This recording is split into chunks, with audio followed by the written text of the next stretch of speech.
a realidade que nós estamos vivendo exatamente agora, vivemos no passado e viveremos mais para frente até que Cristo volte. Então é muito importante nós sempre lembrarmos que o Apocalipse não é sobre o fim do mundo, e sim a revelação de nosso Senhor Jesus Cristo, que trabalha padrões de design, vamos dizer assim, né? Tem padrões de design por toda a história da Bíblia, e o Apocalipse não é diferente. Ele está extraindo do Antigo Testamento símbolos, conceitos, esses padrões que agora estão sendo lidos novamente, ressignificados e trazidos para a pessoa de Cristo. Lembrando do que nós falamos semana passada, Cristo é o Senhor sobre todas as igrejas, sobre todo o universo, ele reina, ele está no trono, em controle de todas as coisas, e ele é um conosco, ele está presente entre nós, ele está presente em sua igreja. Isso é fundamental.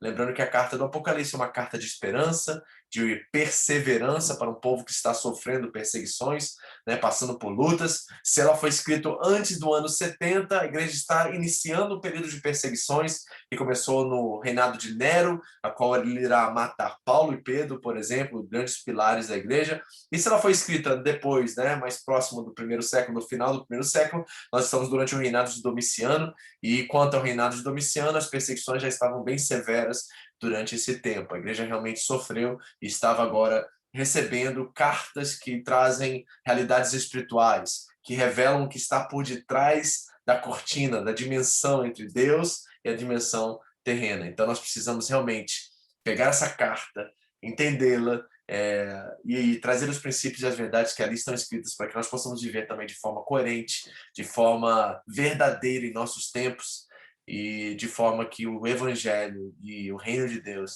sejam realmente uma prioridade para todos nós. Amém? Vamos orar para iniciarmos nosso estudo dessa noite. Nós vamos estudar uma das cartas do Apocalipse, no capítulo 2, e logo, né, vamos continuar na sequência aí, diante do movimento que as cartas foram surgindo entre as igrejas. Nós vamos aprender muito das características dessa igreja e trazer aplicações para nós em nossos dias.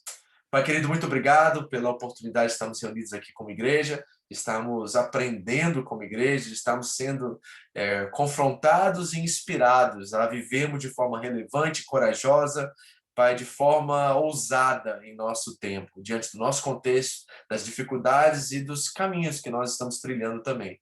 Que nós possamos glorificar o Senhor, que nós como igreja, agora o coletivo, possa ser luz, possa ser sal da terra, Deus, e realmente fazer a diferença. Que esses irmãos que morreram por causa do Evangelho, essas igrejas não existem mais, elas não permaneceram no tempo, mas nós podemos dar uma resposta diferente a isso, Deus, usando as advertências, usando as características, aquilo que o Senhor fala a essas igrejas, e trazendo isso para a nossa história, nosso contexto, e tendo uma resposta que agrade o seu coração. Fale conosco nessa noite, em nome de Jesus.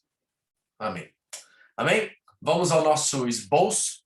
Lembrando que se você não faz parte do nosso grupo do WhatsApp e quer receber os esboços, né, de todos os estudos que nós fazemos aqui, manda uma mensagem para mim, privada, com seu telefone, e eu vou te adicionar a nosso grupo lá no WhatsApp para que você receba os esboços. E receba os anteriores também. E nós já estamos na quinta passagem, quinta ministração aqui na carta do Apocalipse e aprendendo bastante com essa carta. Bom, nós estamos, né, vendo uma visão histórica e olhando as aplicações atuais dessa carta, e ela é extremamente importante. Antes de entrarmos no texto em si, permita-me dizer algo a você que acredito ser de extrema importância.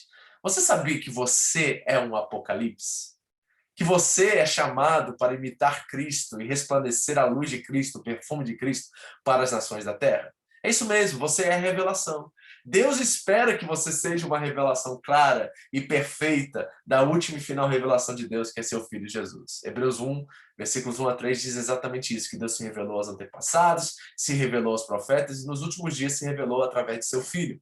E nós somos agora, né, a tradução disso para o mundo. Nós somos a carta a qual o mundo está lendo. Nós somos o quinto evangelho encarnado em vida agora, através do nosso testemunho. Nós nos tornamos um apocalipse para as nações da terra, um apocalipse para a nossa igreja. Cada um de nós é um foco de luz, de apocalipse, de revelação do mundo. Você é um apocalipse, irmão, você sabe disso?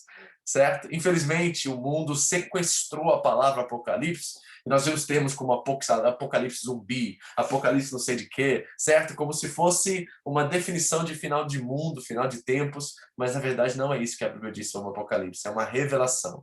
E o Apocalipse tem a ver com a revelação de Deus para o mundo, e nós somos essa revelação agora. O seu testemunho, a sua vida é um Apocalipse para as pessoas, e eu espero que ao verem suas atitudes, sua conduta, verem a sua postura, verem a sua ousadia, a sua coragem, o seu amor, principalmente o seu amor, que você possa refletir e ser um apocalipse coerente, verdadeiro de Deus para o mundo, amém? Que assim seja, que nós possamos encarar esse livro, essa carta, melhor dizendo, né? E sendo agora, através dela, um apocalipse para todas as pessoas que estão em nossa casa, em nossa vizinhança, em nosso trabalho. Meu irmão, que você vai e seja um apocalipse para todo mundo que está ao seu redor. Amém? Bom, vamos olhar o fundo, o pano de história aqui de Éfeso, né? A igreja se iniciou em 10, mais ou menos, né? Depois de Cristo, Atos 19, Atos 20, ali é o texto que nós encontramos, né? Do 18 até o 20, Paulo está em Éfeso e está ali plantando essa igreja. Ela acaba no ano 263, né, na Era Comum, ou depois de Cristo, né, nós podemos usar esses termos, né, e ela tinha uma população de mais ou menos 250 habitantes em seu apogeu, em seu momento mais épico, né? Era a maior e mais importante cidade da província romana da Ásia, um ponto estratégico, importante para, né, o evangelho alcançar vidas ali naquela província da Ásia. Havia um templo de Diana, de Artemis ali, que era considerado uma das 7 maravilhas do mundo. O desenho que você está vendo aqui é basicamente esse templo na sua época, né, no seu apogeu, no seu momento mais lindo, mais histórico. É esse templo que você está vendo nessa foto aí, o templo de Artemis. A igreja de Éfeso foi estabelecida por Áquila, Priscila, e Paulo continuou ali ministrando mais ou menos os 3 anos desde a sua fundação. Então, uma igreja que Paulo teve um bom tempo ministrando, cuidando, ensinando. A carta aos Efésios é uma carta realmente profunda em teologia, trata de vários assuntos, fala de questões espirituais, fala de casamento. É uma igreja a qual Paulo conhecia muito bem as pessoas e por isso ele poderia ministrar e pastoreá-las de forma direta. E provavelmente dentro da história da cidade, ela teve consideravelmente os seus maiores e melhores líderes, né? E mesmo assim não foi uma das igrejas aprovadas entre as 7 igrejas do Apocalipse. Grandes líderes passaram ou ministraram ou pastorearam a igreja de Éfeso, e mesmo assim isso não foi suficiente para que ela permanecesse até os dias de hoje. Vamos ver alguns fatos interessantes e importantes desta carta e desta direção à igreja de Éfeso. 2 das 7 igrejas são fiéis, Esmirna e Filadélfia. 5 das 7 estão correndo risco, Éfeso, Pérgamo, Tiatira, Sardes e Laodiceia. São igrejas verdadeiras, históricas, em cidades reais. Então, nós estamos falando de questões históricas. São cartas históricas que trazem princípios espirituais, mas são de fato históricas, né?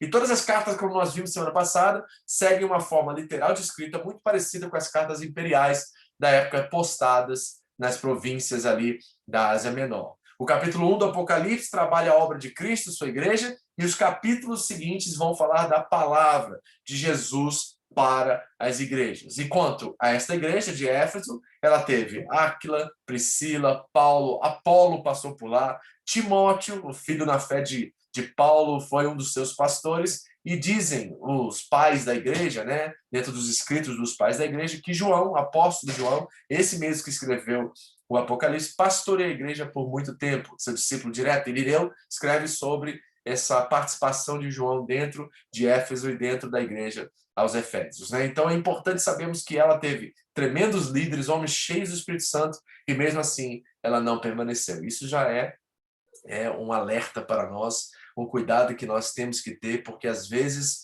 nós consideramos ou damos uma ênfase tão grande nas personalidades. Há muitos cultos a personalidades nos nossos dias. E, na verdade, se nós não focarmos em Cristo e mantermos Cristo como centro da nossa espiritualidade, centro da nossa proposta como igreja, provavelmente nós também vamos nos desviar, vamos distorcer a verdade e vamos também deixar de existir, certo? Então, nós precisamos realmente entender que não são os líderes que fazem a igreja acontecer, mas é quando a igreja entende o seu papel, a sua missão, a sua vocação para o mundo, e ela entende, e tem crentes maduros que entendem o seu papel, que entendem o que eles precisam fazer, é isso que faz a igreja realmente ser a igreja que ela foi chamada para ser. Então é importante nós entendermos isso também.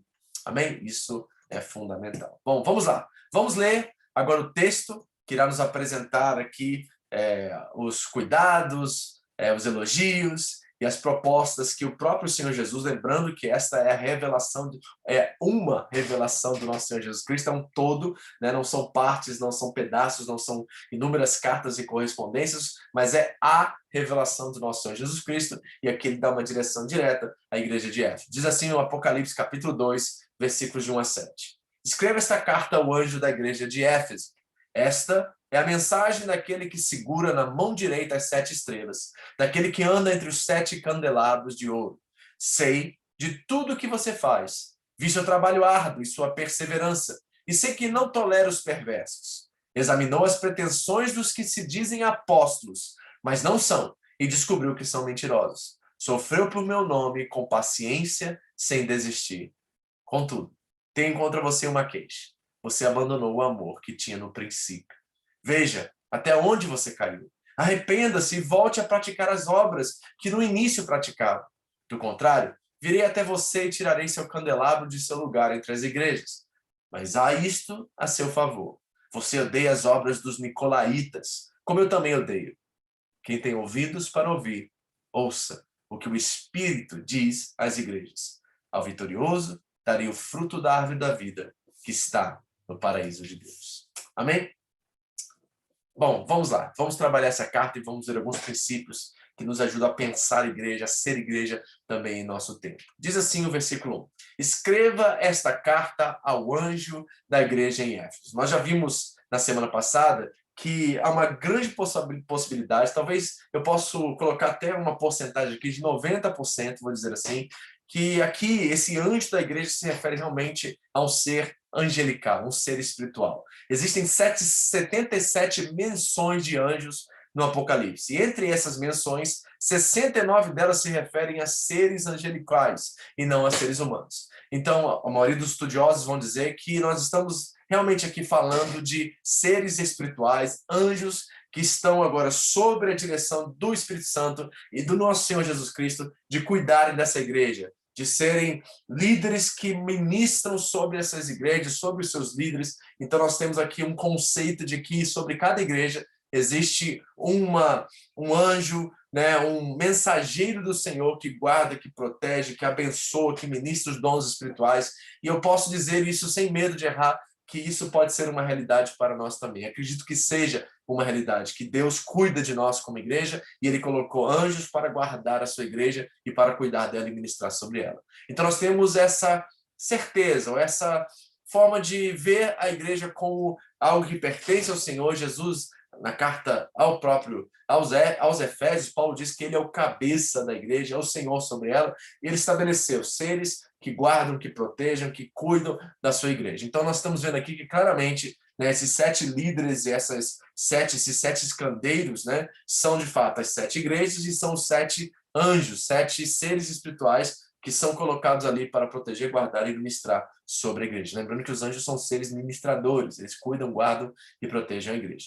Esta é a mensagem daquele que segura na mão direita as 7 estrelas. Lembrando que as 7 estrelas são os 7 líderes. E daquele que anda entre os 7 candelabros de ouro. E os 7 candelabros são as igrejas. Então Jesus está dizendo assim, eu estou presente entre vocês. E eu tenho controle sobre tudo que está acontecendo entre vocês. Eu estou no controle do universo, eu sou o soberano sobre a igreja. Descanse o coração de vocês e saibam que eu sou Deus. Como diz lá o salmista no Salmos 46, aquietai-vos e sabeis que eu sou Deus. Então nós podemos confiar que Jesus é o dono da igreja, ele está no controle da igreja, ele sabe o que faz com a igreja e ele está presente na igreja. Amém? Nós podemos crer nisso, você crê nisso? A igreja não é minha, não pertence ao Vitor, ao André, não pertence ao pastor Marcelo, não pertence a ninguém, ela pertence ao Senhor Jesus. E nós temos o privilégio e a honra de ser copastores com Jesus, assim, colíderes nessa obra que ele nos encaminhou, que é um privilégio para mim, sempre considerei assim. Então nós estamos aqui diante de Cristo, somos sujeitos a ele através da sua palavra, e ele estabeleceu um ser espiritual, um anjo que está direcionado a cuidar especificamente de cada igreja ali nas 7 igrejas da Ásia Menor, e considero que, sem medo de errar, que provavelmente isso também é fato para nós. Deus guarda a sua igreja, guarda o seu povo. Então podemos dizer que há sim anjos que guardam locais, igrejas locais, eles estão batalhando e guerreando em nosso favor. Nosso papel é sermos responsáveis, é termos maturidade, a permanecermos nos princípios que foram ensinados, e nós teremos sempre auxílio, sempre força, sempre auxílio presente na hora oportuna. Isso é uma revelação que transmite graça e bênção de Deus sobre as nossas vidas. Amém, igreja? Você está protegido e guardado no Senhor. Diz o texto: sei de tudo que você faz. Não é bom saber, gente? Que Deus é onisciente, que Jesus é onisciente, que Jesus sabe tudo que nós estamos fazendo, que Ele está de olho, que Ele tem cuidado, que Ele nos ama, que Ele está fazendo a sua vontade se realizar. Mas, pastor, então, quanto a essas igrejas que fazem o que querem, que não se submetem à palavra, que não vivem de acordo com Jesus, pois é, nós precisamos repensar a nossa definição do que é uma igreja. E nós precisamos olhar para o texto do Novo Testamento e reconhecer o que de fato é uma igreja, o que é um movimento, o que é um ajuntamento de crentes, de pessoas que se dizem ser discípulos de Jesus Cristo. E aí, dentro desses ajuntamentos e movimentos, não há submissão, não há estudo da palavra de Deus, a oração é mais um mover de petições e campanhas e tantas outras coisas que, na verdade, não honram, não glorificam a Deus, não colocam Cristo no centro. Então, nós precisamos repensar nossa definição de igreja. A igreja é a manifestação da graça, a multiforme graça de Deus manifestada, a qual tem o propósito de revelar a boa nova do Evangelho e quem Cristo é para o mundo. Se nós não estamos cumprindo essa missão, e se nós estamos sempre simplesmente entretendo um ao outro, né, tentando de alguma forma suprir as necessidades e carências uns dos outros, talvez nós estamos fazendo outra coisa que não seja igreja, porque o Jesus, a qual é a cabeça disto que ele chama de igreja, ele sabe tudo o que nós fazemos. Ele é onisciente. Ele está presente, Ele é Senhor, Ele é soberano. É mais uma afirmação aqui do apóstolo João, de que Jesus é o dono da igreja, Ele está no meio dela e sabe o que está fazendo. E Ele olha e identifica características que são muito peculiares aos Efésios, à igreja em Éfeso. Olha o que Ele diz: viu o seu trabalho árduo, ou seja, a igreja era esforçada, ela era serva, ela era perseverante, diz o texto. Diz assim: eu vi seu trabalho árduo. Jesus está de olho naquilo que nós estamos fazendo. Não se esqueça, meu irmão, que o seu trabalho no Senhor não é vão. E haverá recompensa para você na glória. Mesmo se você não está sendo elogiado, mesmo se você não está de forma alguma sendo reconhecido no meio da igreja com você congrega hoje, o Senhor está vendo tudo. Ele sabe tudo que você faz, tudo que você também deixa de fazer, tudo que você se omite em fazer, tudo aquilo que você se esconde ou que você é tímido demais em fazer, nós temos um chamado de Cristo a obedecê-lo e a fazer a vontade dele. Lembra da parábola dos talentos? Eles não enterrem seu talento. Não faça isso, porque ele está olhando tudo que nós fazemos, e tudo que nós fazemos no Senhor será recompensado. Ele se agrada da sua perseverança. Você que está aqui, e que você que não é reconhecido, você que não é honrado, você que nunca recebeu um elogio do pastor ou da pastora, de algum líder ali, saiba que Jesus está vendo o que você faz. E Ele irá te recompensar, te abençoar. E eu sei que mais do que te abençoar e te recompensar, você entende que é um privilégio servir ao Senhor e você sabe o bem que isso te faz. Então já tem recompensa aí. Não busque o aplauso dos homens, busque a glória de Deus e a graça de Deus. Amém? Então essa igreja é uma igreja que persevera, uma igreja que trabalha, gente, uma igreja serve. Eu quero que vocês sejam uma igreja serve. E diz assim, ó: e sei que vocês não toleram os perversos. Ela era intolerante ao mal. Ela não permitia que o mal se manifestasse ou que o mal seja uma proposta de vida comunitária. Não, ela era firme, focada, ela combatia o mal na raiz. Diz o texto: examinou as pretensões dos que se dizem apóstolos. Eram fiéis à sã doutrina, era uma igreja teológica, elas reconheciam que uma autoridade, quando ela se manifestava e falava, eles não simplesmente levavam essa autoridade pela sua palavra, mas eles olhavam nas escrituras, ver se estava teologicamente coerente o que esses supostos apóstolos, porque o texto diz que eles não eram apóstolos e eram sim mentirosos, a igreja conseguiu discernir. E, gente, deixa eu dizer uma coisa para vocês, nos nossos dias hoje, isso está muito mal resolvido. A igreja, infelizmente, ela está mais preocupada com as personalidades e mais preocupada com pessoas que têm fama, que são populares, que têm um discurso eloquente, uma retórica linda e maravilhosa, do que com aquilo que é o conteúdo do que está sendo dito. Nós estamos estudando a primeira carta de Paulo aos Coríntios e nós vimos nos primeiros 3 capítulos Paulo denunciando um tal de sabedoria humana que infiltrou na igreja e desviou a atenção, distorceu o evangelho no meio dos coríntios. Nós não podemos focar nas pessoas, nós temos que focar no conteúdo da mensagem do mensageiro. Não foque no mensageiro, foque na mensagem. Isso que é importante. E o que os efésios fizeram?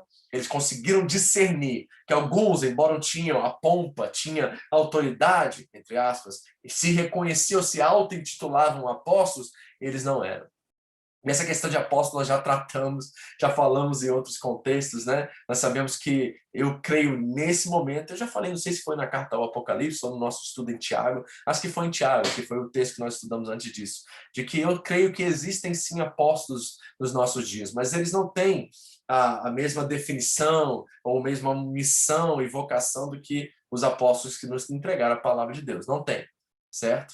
Eles são pessoas que cuidam de igrejas, são enviados mundo afora para abrir, plantar igrejas. Né? A palavra apóstolo significa enviado, né, em sua definição literal. Então, nós estamos vendo que é assim. Poucos, são raros nos nossos dias verdadeiros apóstolos, certo? Então, nós temos que ter muito cuidado quando as pessoas vêm com seus títulos, com seus rótulos, se apresentam dessa forma. Eu já dou 2 pés atrás. Quando uma pessoa que tem um chamado pastoral, apostólico, ou é um bispo de algum ministério, se apresenta com o título, eu já fico meio assim, essa pessoa está muito preocupada com aquilo que dizem que ela é, do que de fato o que ela realmente é.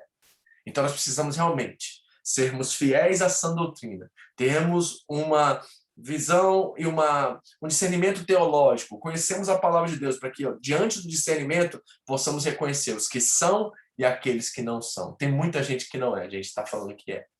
Isso está acontecendo em Éfeso. E isso também acontece na igreja contemporânea. Nós precisamos identificar o mensageiro pela mensagem. Nós precisamos aprovar o mensageiro pela mensagem e não pelo aquilo que ele diz ou pela sua eloquência, pela sua inteligência, pelo aquilo que ele afirma ser. Mas o conteúdo é importante. Aí diz assim a palavra de Deus: vocês sofreram por meu nome. Lembra de Mateus 5? Bem-aventurados são vocês quando forem perseguidos pelo meu nome, por causa do meu nome.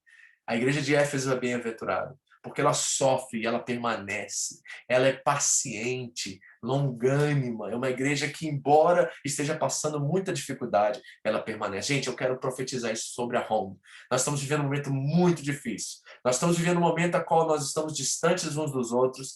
Graças a Deus, Nagoya, né, e a igreja de Okazaki está se reunindo, Kikugawa também está se reunindo, mas em Gifu especialmente, né, com meus queridos irmãos de Gifu que estão aqui presentes, eu amo vocês, estou sentindo muita falta de vocês, demais, demais, demais.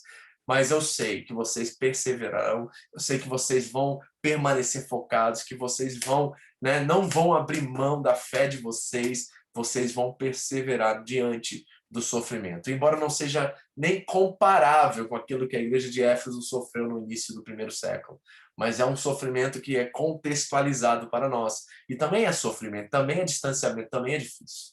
Então nós não podemos, né, nos acovardar e nós não podemos descansar e relaxar mediante o que está acontecendo aqui agora. Nós precisamos permanecer, amém? Sofra por causa do nome, sofra com paciência. E diz o texto, sem desistir. Essa igreja de Éfeso ela tem muito a ser elogiada, ela é muito abençoadora, ela é resistente, ela não desiste, ela é contracultural. Olha quais são as características aqui apresentadas. Serva esforçada, eu profetizo sobre você.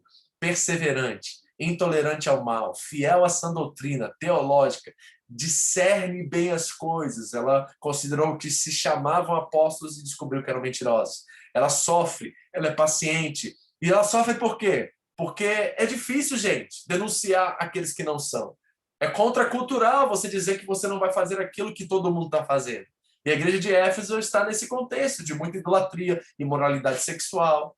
E elas dizem não a essas coisas e permanecem, sofrem por causa disso. Sofrem rejeição social, sofrem por serem seguidores do caminho de Jesus.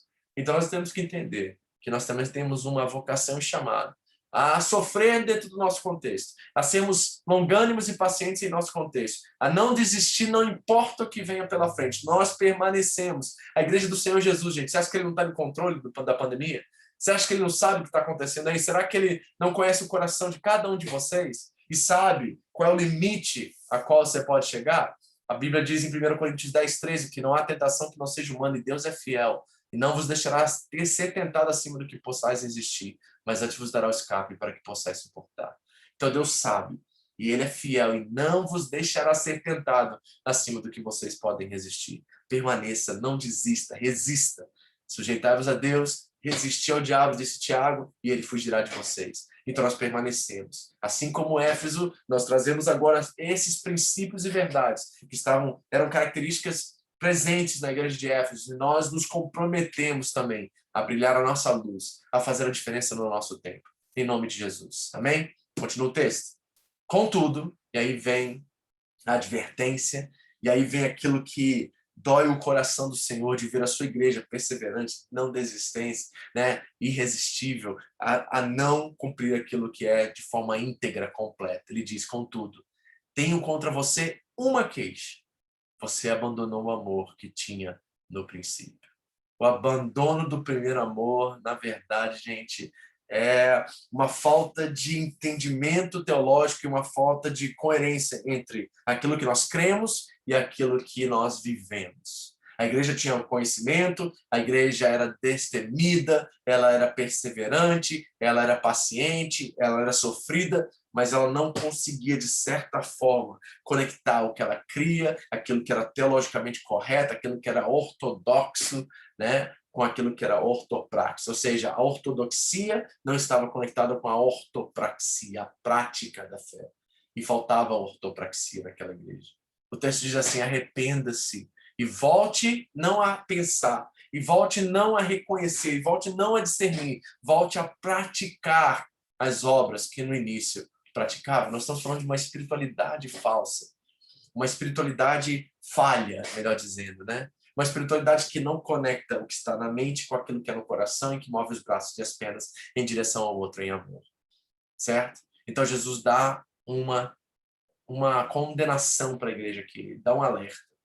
Se vocês não mudarem, se vocês não conectarem o que creem com aquilo que vivem, se vocês não forem amáveis, se vocês não forem servos no sentido de ter as corretas intenções e amarem uns aos outros e voltarem ao primeiro amor e à prática da verdade, eu virei até vocês e tirarei o seu candelabro. O que é o candelabro? É aquilo que naquela época, no primeiro século, né, iluminava os ambientes escuros, principalmente à noite, né? Nós estamos mal acostumados em nossos dias com luz em todo canto, você aperta um botãozinho e tem luz. Não, naquela época, sem um candelabro, sem algum tipo de lamparina, você não conseguia enxergar nada.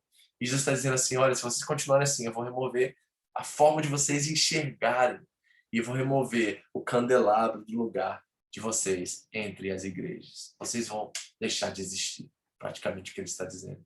Então nós temos que voltar ao primeiro amor. Queridos, como isso se aplica a você hoje? O que é aquela coisa, sabe, que você é apaixonado em fazer? Não é aquilo que você somente conhecia, sabia e cria, mas é aquilo que movia o seu coração em direção a agir, a ação, a caridade, ao amor, a servir, a cuidar e preocupar-se com seus irmãos. É isso que Jesus está dizendo à igreja. Olha, vocês perderam isso, que é muito importante, porque se essas duas coisas não estiverem muito bem conectadas, elas não dão fruto, certo? E hoje, infelizmente, eu tenho visto muito disso, gente. Gente que faz campanha, gente que ora, gente que busca a Deus, gente que gosta de avivamento, gente que gosta do reteté e da unção, gente que gosta de estar em ambientes onde o poder de Deus se manifesta.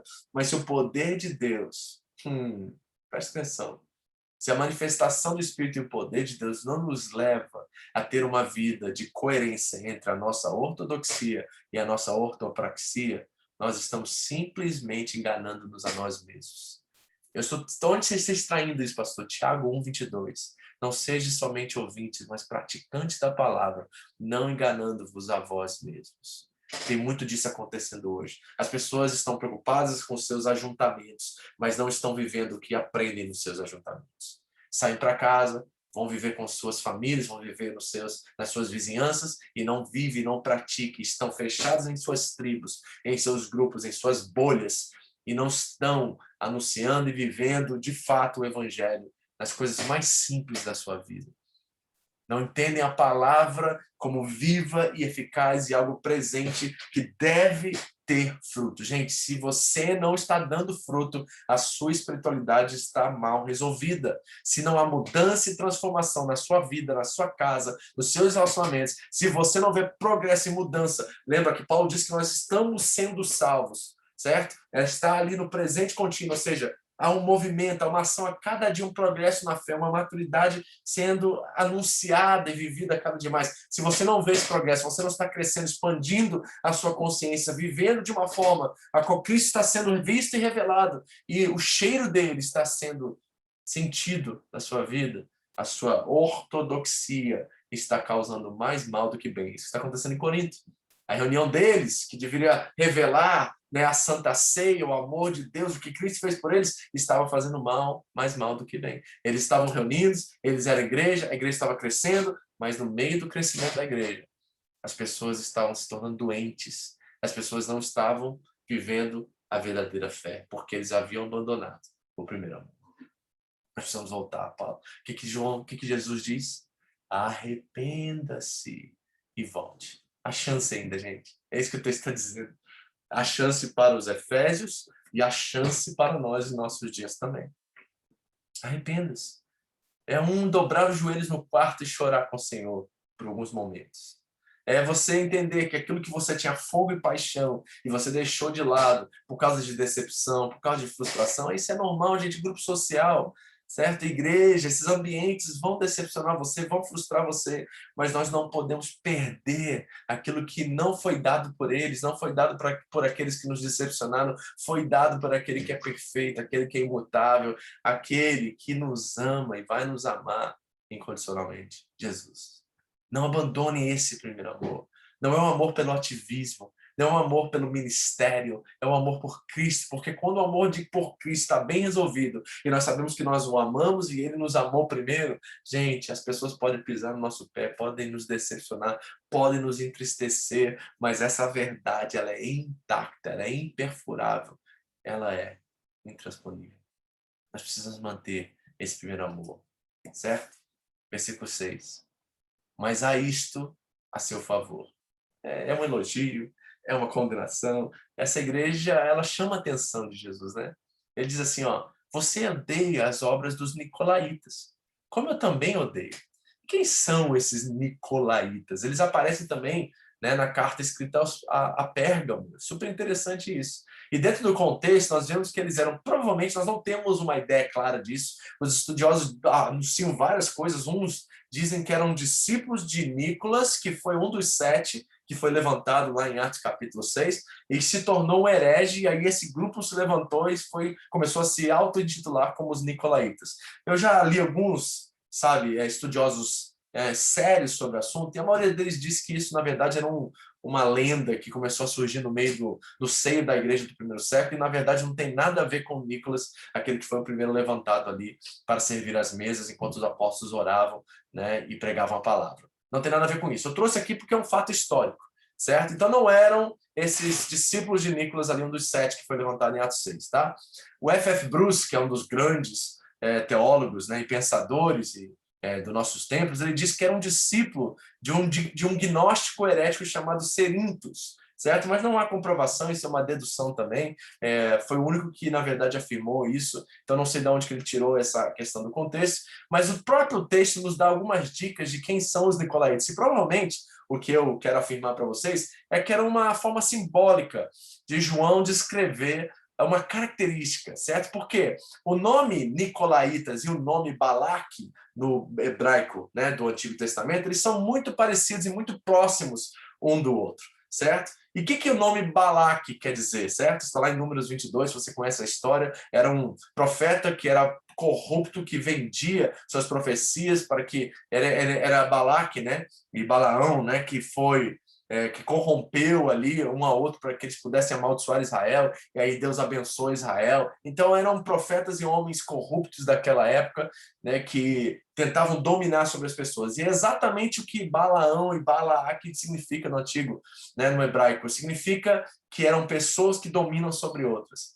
Pessoas que eram mestres, que eram conhecidos, que tinham autoridade, e elas dominavam. A palavra no hebraico original significa devorar as pessoas. E Nicolaitas, no grego, significa exatamente isso também, se sobrepor sobre as pessoas. Então, talvez, João está usando Nicolaitas, porque era um termo muito conhecido da sua época, para descrever esse tipo de caráter, de gente que praticava idolatria, comendo comidas sacrificadas a ídolos, nos próprios templos desses ídolos, era isso que Balaque fazia, né? A questão da imoralidade sexual, se corrompendo com prostitutas, né, que serviam aos templos daquela época. Então nós estamos falando de corrupção. Então os nicolaítas são aqueles que diziam ser da fé, mas corrompiam os crentes, né, dominavam sobre os crentes, tentavam tirar finanças, né, fazer com que eles seguiam eles. E isso está muito presente também nos nossos dias.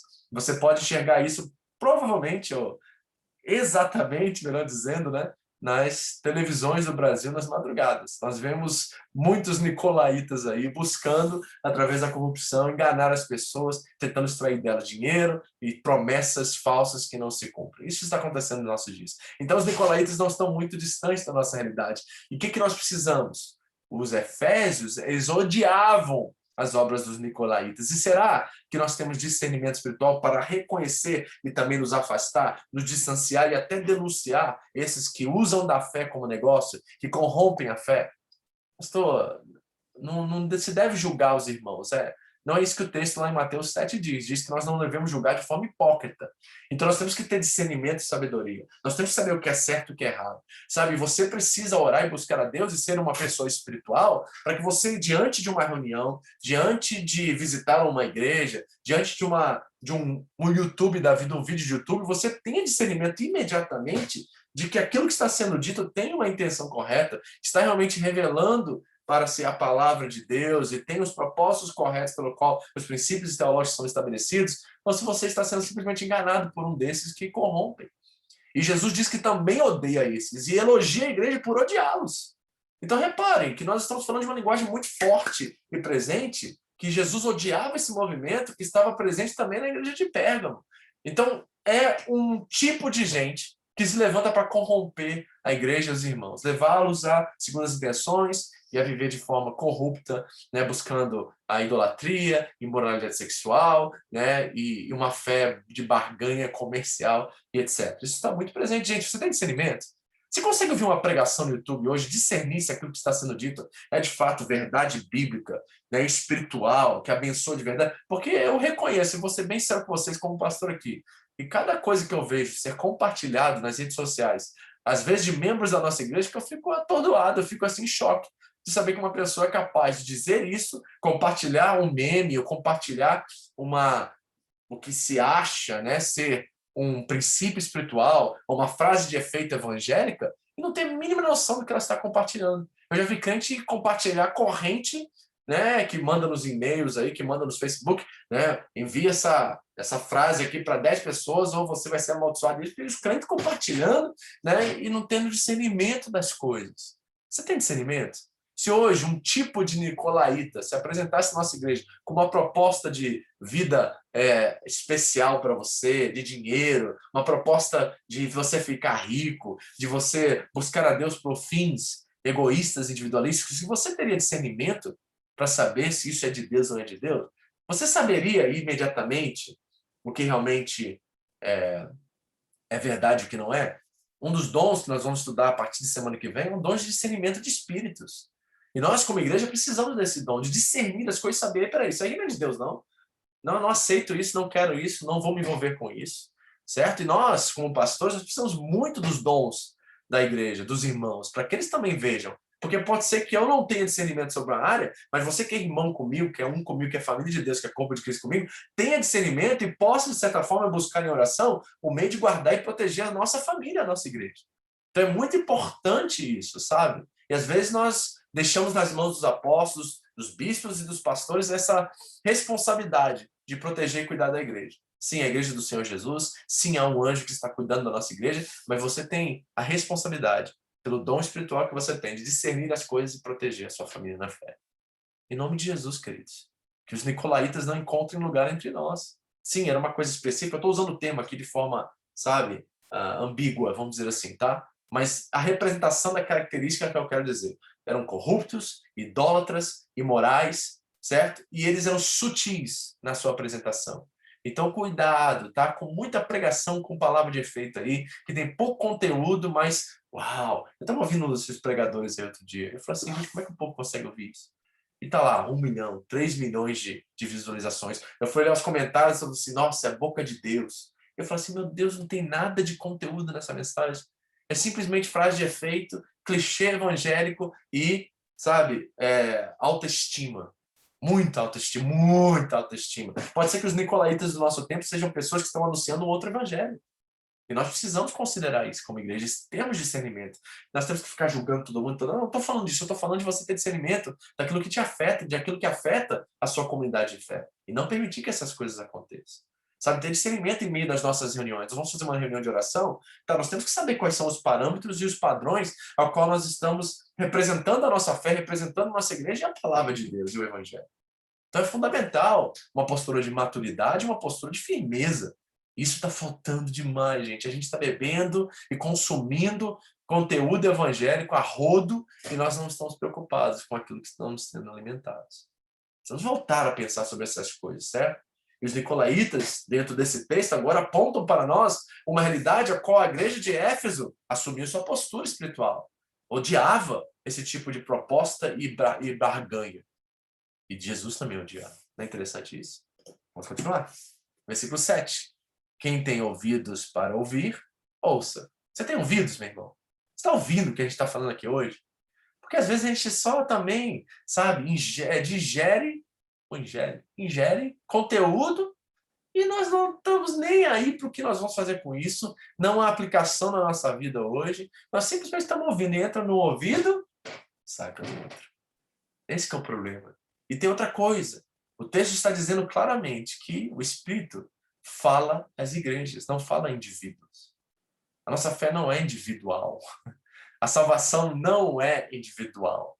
Ela é pessoal, mas ela não é individual. Você consegue discernir a diferença entre uma coisa e outra? A partir do momento que você é salvo em Cristo Jesus, você já está no corpo. Você já é parte de um todo, de uma família, de um coletivo. Então a fé não é individual, a salvação não é individual, ela é pessoal. Requer uma consciência, requer um arrependimento, requer uma postura pessoal minha diante de Deus. Mas a partir do momento que essa postura é tomada, eu já estou diante de um coletivo, de um corpo. E o fruto do corpo, do espírito, no corpo, ele é para o outro, não é nunca para mim. A fé jamais é individual. Então reparem, quem tem ouvidos? Essa é a pergunta que o texto faz. Quem tem ouvidos para ouvir, ouça. E ouça o quê? Não é o que Jesus diz, lembra que há uma expressão trinitária aqui sensacional. Sabemos que Deus é o criador de todas as coisas, sabemos que Cristo é o dono e cabeça da igreja, mas quem está falando das igrejas é o Espírito. Repare como a trindade está imersa, está encharcada por esse texto. Sim, o Apocalipse é um livro trinitário. E o Espírito Santo está movendo, está agindo, mas não é Cristo que está no meio dos candelabros, no meio das 7 estrelas, sim, e é o Espírito Santo também, e é o Pai também. É trinitário o texto, gente. Maravilhoso saber que o Pai, a deidade, o Senhor, Deus Pai, Deus Filho, Deus Espírito Santo, está cuidando da sua igreja, e Ele está falando da sua igreja. Você está ouvindo o que o Espírito está dizendo à igreja? Gente, quanto nós temos nos alimentado nesses dias? Você está ouvindo o que o Espírito está dizendo a você? Você está ouvindo? Seus ouvidos estão bem limpos, eles estão bem prontos, aguçados para ouvir a voz do Espírito.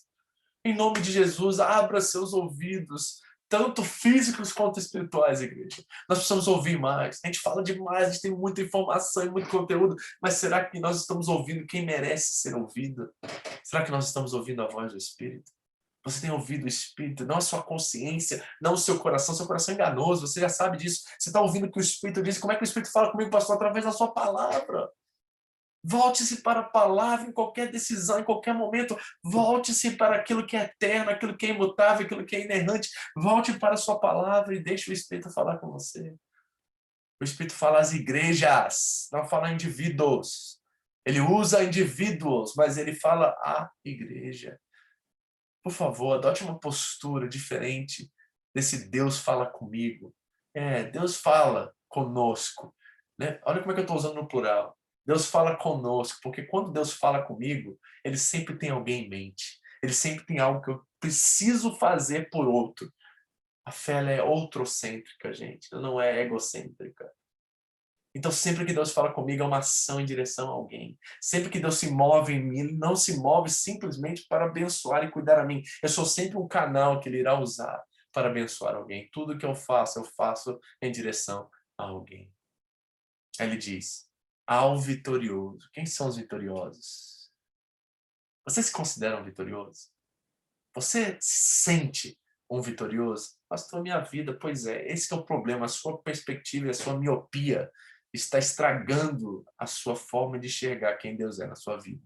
Porque se você começa uma pergunta de quem você se sente vitorioso, você olhar para as suas circunstâncias, olhar para si mesmo, você já perdeu a sua vitória.